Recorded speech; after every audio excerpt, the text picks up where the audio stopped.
bike shop have just rung me. They've finished the test and the verdict is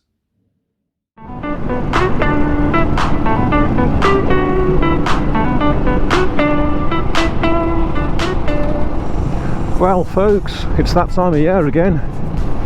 Rafiki here, he needs an MOT. But me being me, couldn't just take him to the bike shop. No, had to go out for a ride first, any excuse. I find the MOT time always an interesting time, especially with this bike. Took him for his MOT last year and he failed on fork seals. And when I came to strip the forks down, I found that one of the chrome parts of the fork, one of them was perfect, whilst one of them was very, very badly pitted. So I ended up spending a lot more time and money than I intended to. But we got there, and we got the MOT. Time before that, the year before that, he failed again. So in the time I've owned this bike,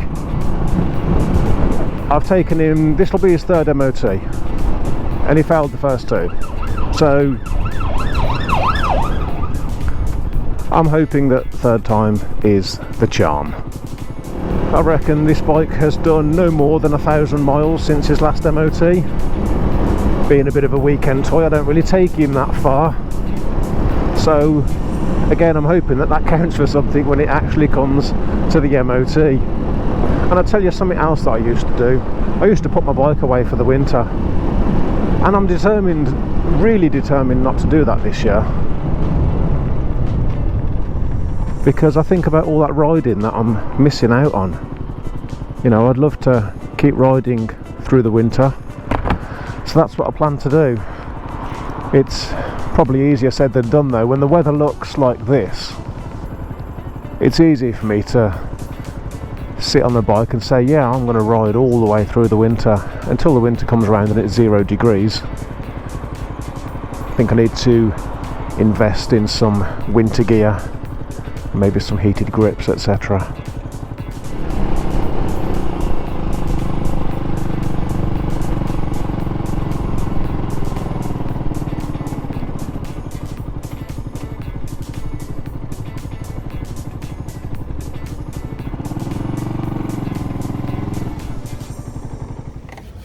Well, that's it folks, he's in. It's just a waiting game now, I guess. There's a lovely little showroom here, which I always love to go in and browse, so I'm going to go in and take a look around whilst I've got the opportunity. Before I do that, I'd just like to say to everyone who watches my videos, to those people who drop a like, drop a comment, and those people who have subscribed, thank you. It actually does mean a lot to me. It turns out that this isn't just something that YouTubers say for the sake of saying it, at least not for me anyway. Don't get me wrong, I fucking love making videos, but to see that positive response from people just makes it all the more worthwhile. It really does, so thank you. Right then, let's go check out this showroom.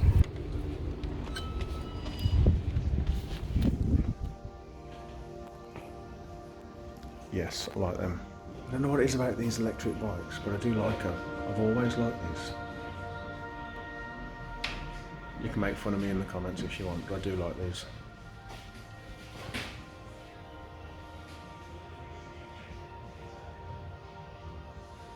I love coming in here. I could spend hours in here.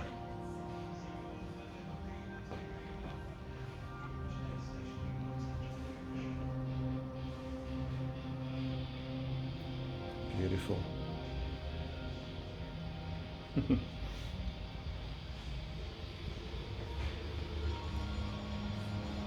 Oh, I know someone who likes these.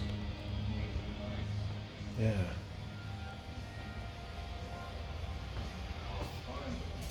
Yeah, that's nice.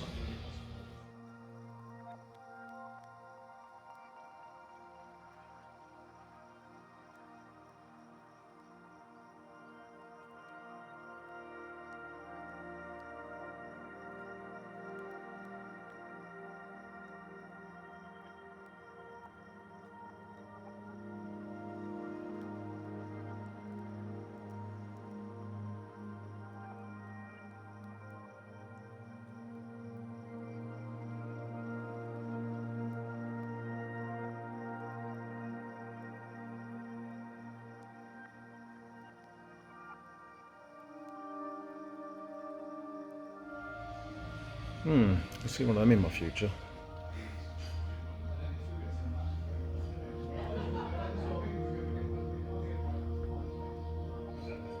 Oh, hang on. Yes, I know what this is. Indeed. Oh, I love these. I could possibly see one of these in my future, actually. And some people will take them because they're a 321cc. But I love the aesthetics of this bike.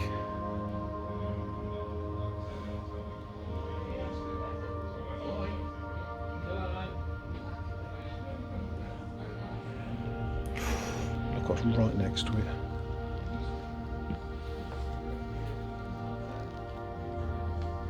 I need to live a long time in order to own all the bikes I want.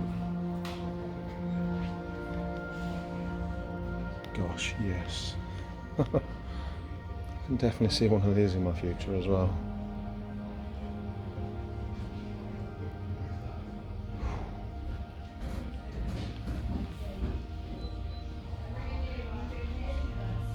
Now all we need to find is an R1. Ooh. Where's the one I like? If they've got one. Oh, here we go. 55 plate, that'll be the one. God, they're such a fat bike. Yes.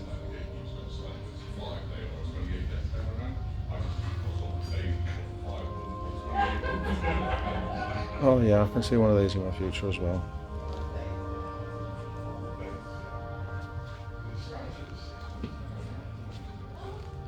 Wow.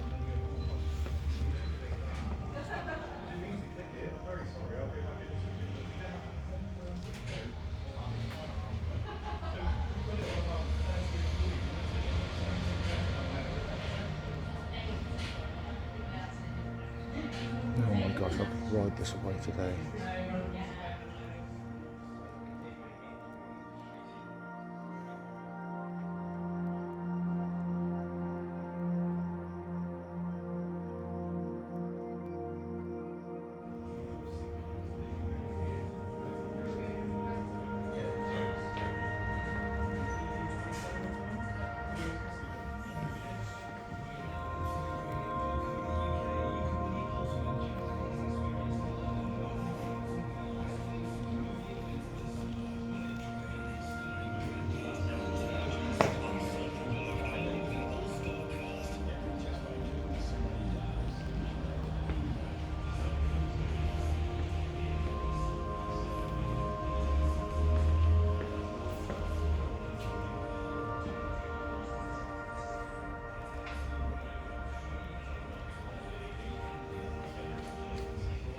Well, that was thoroughly enjoyable.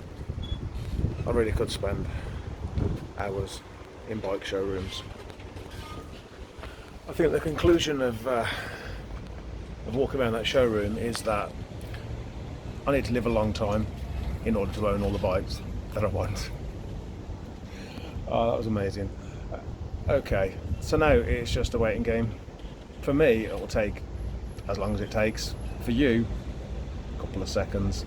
Okay, so I didn't stay at the bike shop whilst they were doing the MOT. I came home to tinker with the Mini because why not? Anyway, the bike shop have just rung me. They've finished the test and the verdict is he's failed. The poor thing. And what they've put it down as is near side steering operation, fouling on the fuel tank or bodywork on full lock, fouling on fairing bracket, which means very little out of context. But he explained it to me, and what he said is, look, your steering lock has stops built into it. It's part of the steering system to stop the steering from going too far in any direction. And in the left-hand direction, the steering stop it's actually a bracket that has bent, which is a little peculiar because I've had the bike 4 years and I've never come off him. I suspect, now I know that the previous owner, or at least one of the previous owners at least, has come off this bike, and that's evident by the scratches on the fairing. And I suspect what's happened is when they've come off the bike that they've slightly bent that steering stop, and perhaps over time, each time I turn the bike off, lock the steering, take the key out, I suspect that each time it may have just ever so slightly bent that bracket. And as a result of this bent steering stop, something is fouling somewhere on that left hand side. That kind of makes sense to me, and this is why we have MOTs. Like, it's a bit annoying that I've got another MOT failure. This is the third one in a row now, but it's just on the one thing. There's no advisories, and it's something that the garage are willing to straighten out for me. So it saves me having to bring it home now. Don't get me wrong, I'd quite happily bring the bike back and straighten out the steering stop and then get it retested. It seems like a lot of effort when the bike's already at the bike shop. But this is why we have MOTs, isn't it? Because this wasn't a problem last year, and here it is, it's a problem this year, and if we didn't have MOTs we wouldn't know about things like this. So the bike's staying at the bike shop, they're going to straighten that out for me, and then they're going to give me a ring when it's done, and we'll get that failure turned into a pass. So the next time I see you, you should have a full MOT. Thank you for watching.